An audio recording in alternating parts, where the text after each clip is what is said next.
ভাই লোক রাঞ্জানা রিলিজ করছে, মানে রিলিজ করছে, আর এইবার তার এন্ডিং চেঞ্জ করে দেওয়া হচ্ছে, দ্যাট টু এআই দিয়ে। মানে ভাবা যায় আমরা আমরা কোথায় এসে দাঁড়িয়েছি।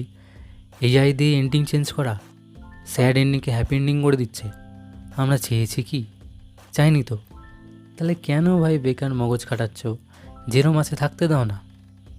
যদি এন্ডিং চেঞ্জই করতে হয় তাহলে জগজিৎকে বাঁচিয়ে দাও, জগজিৎ আর জয়াকে এক করে দাও, বিন্দিয়া আর কুন্দনের বিয়ে দিয়ে দাও। সেটা তো তোমরা করবে না।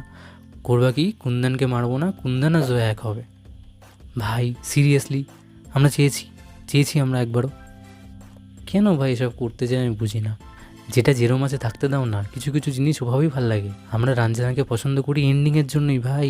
এটা দেখে প্লিজ বাংলা থেকে ইন্সপায়ার হয়ে যাও না। বোঝে না এন্ডিং প্লিজ চেঞ্জ করো না, ওটাভাবেই থাকতে দাও please. This is very bad. যারা অ্যাকচুয়াল আর্টিস্ট আছে, রাইটার আছে, ডিরেক্টর আছে কিংবা অ্যাক্টার আছে, তাদের কাছ থেকে কোনো পারমিশনই নেওয়া হয়নি। প্রোডাকশন হাউসের কাছে রয়েছে, তারা বানিয়ে দিচ্ছে একটা। এটা একদমই ঠিক নয়। তোমাদের কি ওপিনিয়ন জানাও কমেন্টে, অ্যান্ড ফলো করো না ইনস্টাগ্রামে। বাই।